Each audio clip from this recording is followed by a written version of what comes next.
Welcome to Women's History Month. The changing demographics of the workplace has increased the percentage of retirement eligible people in our workforce. Gender diversity is certainly a concern for many, specifically in the utility industry, which has been perceived always as a male-dominated space. Here at SJI, we are working to ensure that we are meeting the needs of the changing demographic. The current president of our SJI Utilities is a woman, and the president of our ETG subsidiary is a woman. And we want to honor Melissa Orson and Christy McMullen. This month, we will be hearing from our co-host, WLI Olivia Ryder, and Stephanie Farley as they interview women in operations in our organization.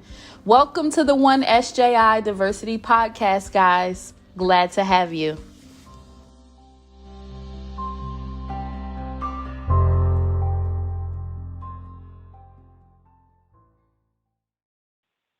Hello, my name is Olivia Ryder, co-chair of WLI. Today, with my co-chair Stephanie Farley, we will be hosting a women's leadership podcast featuring SJI's Women in Operations. Let's start with Kate. Please share your job role and what you do in your position. My name is Kate Barnhart, and I am the Manager of Quality Assurance. I support One SJI by identifying and setting appropriate quality standards to ensure that our procedures meet our expected specifications for quality and safety. Let's introduce Nikki. Hi, my name is Nikki Allen, and I'm a Field Revenue Collections Manager in Operations. I manage meter reading and field collections for Elizabethtown Gas. Meter reading captures the customer's gas usage for billing, and field collection helps reduce the company's overall arrearage. Thank you, Nikki. Brittany, can you share with us your job role? Hi, good afternoon. My name is Brittany Polk. I am a Field Operations Manager for Elizabethtown Gas, based out of the Union Division. And in my role, I facilitate management of incident and emergency response, customer-generated requests for appointments for service, personnel and union issues, and then business process improvements to help support the One SJI initiative. Thank you, Brittany. We'll stay with you, Brittany. Another question for you. As we celebrate Women's History Month, we'd like to learn about your experience here versus others and your current position and how it compares to other positions you may have held or other companies you've been at. My experience with Elizabethtown Gas has always been one of inclusion, and what I've found to be different from any prior organizations I've worked with, there's really an opportunity to affect change. If you see something that you have, an idea that you might be able to improve upon, or a business process you can improve upon, or an idea or thought that might work well, or you think might work well. My experience with Elizabethtown has been that if you can make a solid business case of why your idea or platform would work, they're very open to allowing you the flexibility to execute on it, versus other organizations that might have some additional bureaucracy or senior leaders who might not take as much stock in localized decision making or decisions or recommendations from others that may affect or impact the entire organization. So very, very inclusive, and a lot of flexibility to execute on business process improvements. Brittany, I couldn't agree more. I really do feel that it's an environment of inclusion, and all ideas are heard, vetted, and if you succeed in getting an idea through, you or your team do get the recognition that is deserved. Nikki, can you describe your experience at ETG and compare it to other companies you may have been at or other positions you've held in the company? My experience here has been about opportunity and leadership and growth as a leader, while most of my previous roles were more support roles, customer service roles, administrative roles, and accounts receivable, dispute management roles at my previous company. But this role gives me a broader perspective on the business itself. So I am always thinking about how my role, our department, and the functions we cover affect other lines of the business. So this is definitely the most personally challenging opportunity I have had, and I enjoy it, honestly.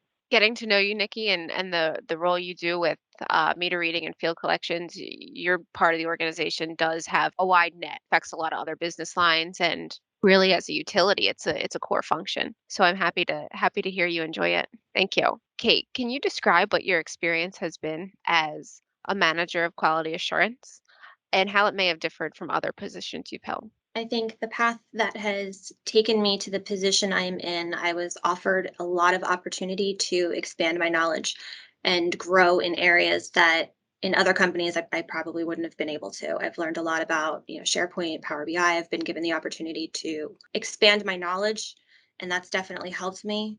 I also think that there's significant opportunity for development here where other companies I've worked for did not have that same structure.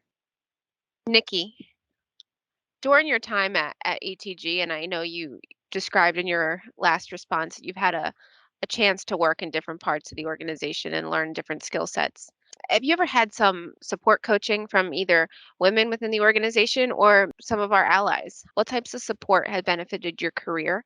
And even if it's external support outside of our organization, can you talk about that? Well, I had some pretty good support within our organization here at ETG. So I have the pleasure of working with Janet Papchak, who was operations supervisor, Edna Elazer, and Robin Fabian, who were both senior meter readers working in the field. All of since retired, but they were able to help me get acclimated to working out in the field. I mean, they shared everything from what works best as far as gear and clothing is concerned, to how to position your body properly when completing certain field tasks. So that was just great knowledge and necessary for someone like me who had never worked in the field before. I also worked with Brittany Pope, who taught me about different leadership styles and the importance of strategic thinking. She also created a safe space for me to ask questions and learn without judgment. Also to celebrate accomplishments and share any frustrations I may have had. There were times where I may have felt undervalued or overlooked, and she really helped with those things. So at times she gave me direction and support, and other times she would just listen. So all of which helped me, and I'm appreciative to have worked with her and other great women in the organization.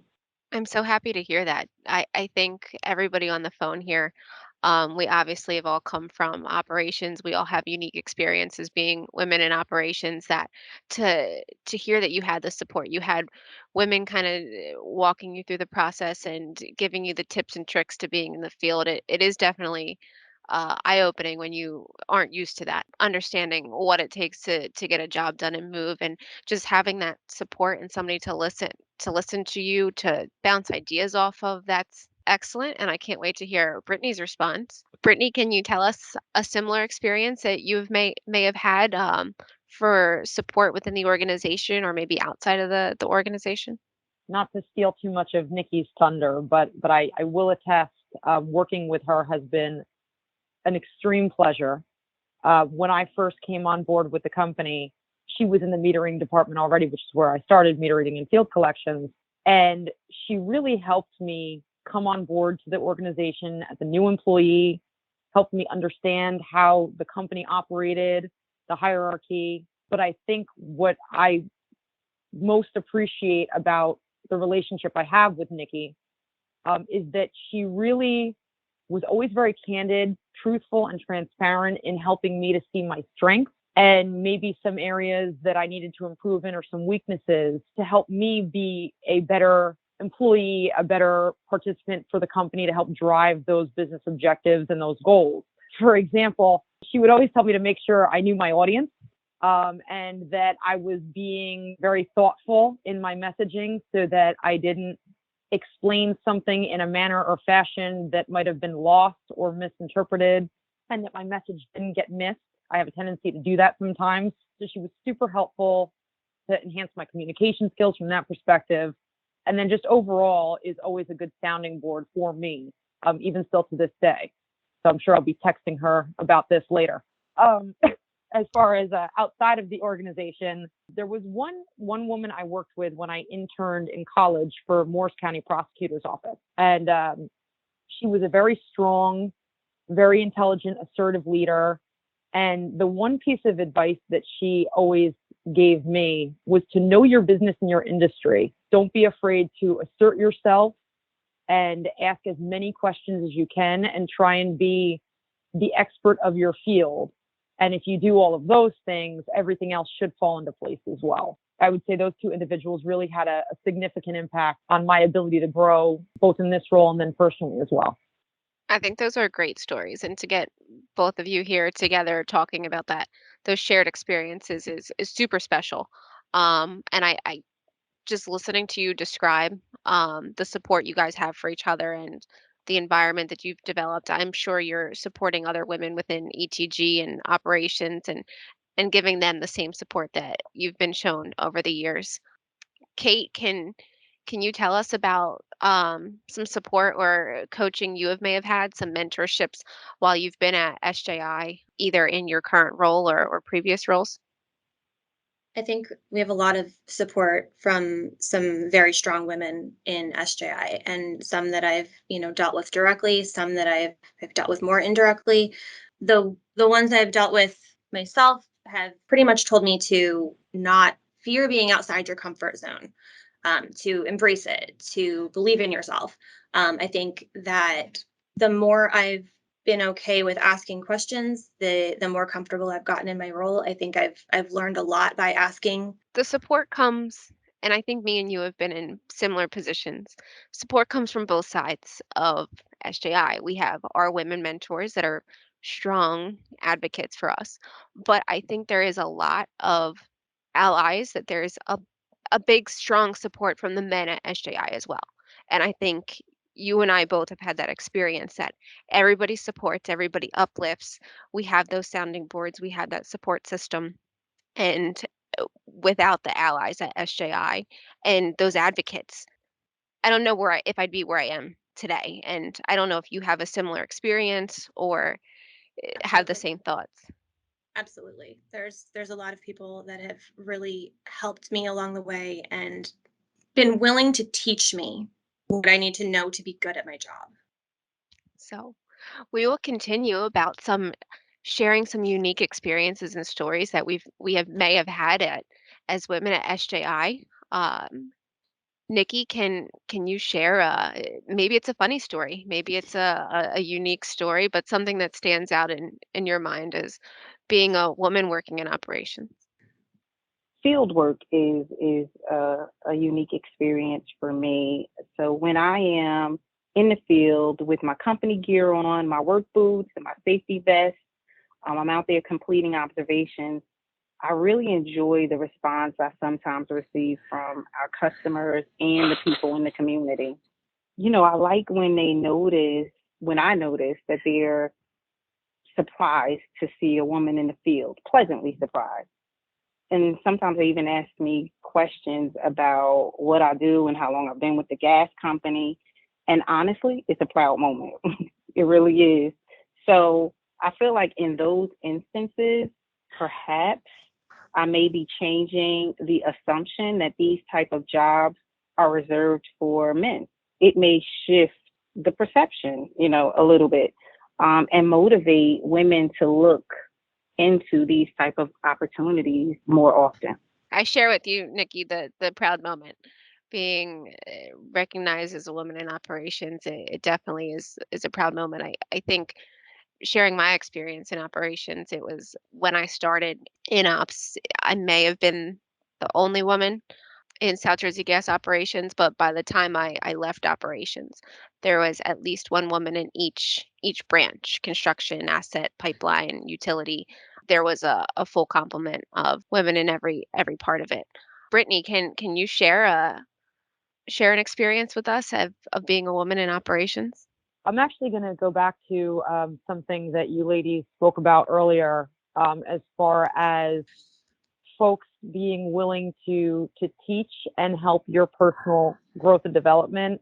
What I've found is that we have a really strong group of folks, not just because I'm biased, because it's in my area, but the folks in field ops at Elizabethtown, from the field employees who are out there every day doing the work to the supervisors and the leaders, they're very, very, very knowledgeable, and they're always willing to share and teach in a manner that doesn't make you feel uncomfortable or afraid to make a mistake or an error. They're very open, very welcoming. And I've learned so much from our field employees directly through their knowledge.